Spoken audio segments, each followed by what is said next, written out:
That was definitely an oh shit, oh shit, oh shit moment.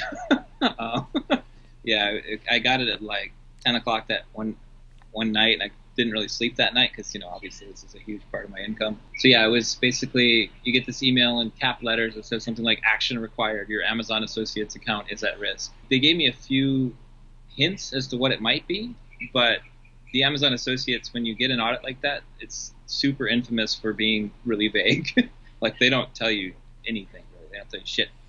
So you have to kind of figure it out. You have to look at their operating agreement, their program policies. And that's kind of what I did over the next few days. I was super thorough about it. Tried to really understand the operating agreement, program policies, and how they might apply to my sites. And then I went through that, and it was very detailed on how I replied to the audit. I sent them 3 different emails about it, and just went page by page. Again, this is another reason why I haven't been able to push out a lot of content. It's just kind of going through that. Yeah. And you only have 5 days to reply back, correct? 5 business days, yeah. Okay. And by the way, everyone, I went through the same process. So I put together a set of templates and basically share exactly what I did. You can literally use the same format. And Bo, did you use my stuff or did you not? You had mentioned that, but I think I had already emailed them a couple times by the time I saw your recommendation to do that. I would have saved me a lot of work, obviously, Okay. honestly. Yeah, I wish I had. Yeah, wish I So had.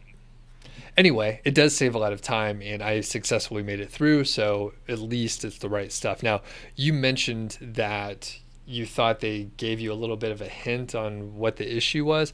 I didn't feel like that at all in the email that I got. So can you share like what made you think that they were giving you a bit of a hint? Sure. So I can send you an email and give you like the screenshot if you want. You can put that up on the interview if you want. But it said something to the tune of it gave the specific clause in the operating agreement, and it said like misrepresenting the Amazon or Amazon Associates program by expressing that there's some kind of exclusive sponsorship or blah blah blah, right? I took that and and they actually sent 2 URLs on 2 of my sites. So I have a main site, and I knew I was at risk of the audit because of one of the site that I had purchased. I think I mentioned in the last interview was just a shit show.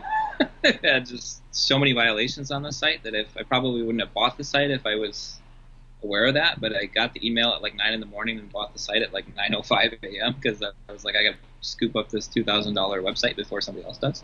Um, so part of it was just a lot of the content on that other site that opened me up to the audit, but there were issues on both that site and my main site, kind of what we've been talking about.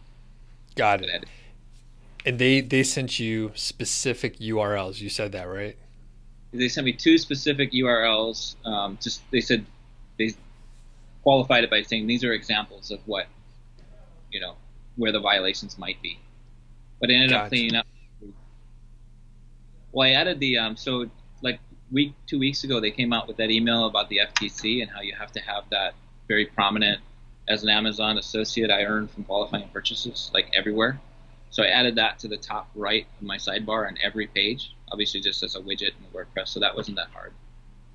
But then otherwise, I updated probably 20 other pages kind of manually, just in terms of cleaning up things like, one of the big no-nos is you can't have specific price ranges. So this is something that the site that I purchased had. I knew that this was a violation, but I wasn't as diligent about cleaning up the site that I had purchased.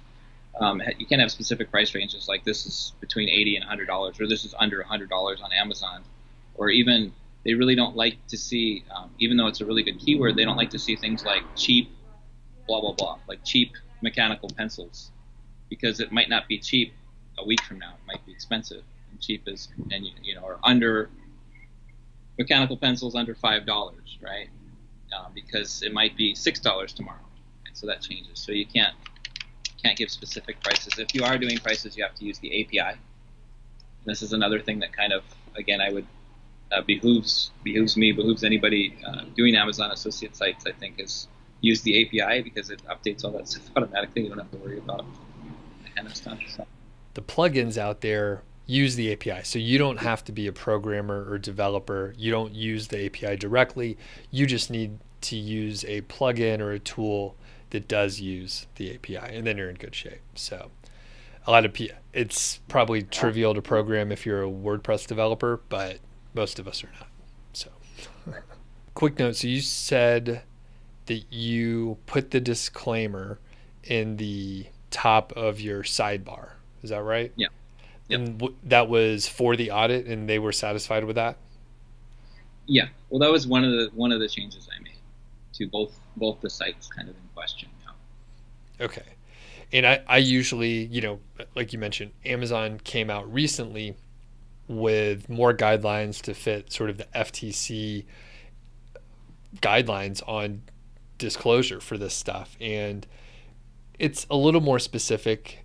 There's people that have, people have put out content where they're giving you some guidelines on it. I haven't done anything yet, but for the last couple years, I have been putting in at the top, and like you said, I try to put it at the top of the content, not in the sidebar, because unfortunately, the sidebar gets pushed to the bottom on a mobile device, so a person may not see it.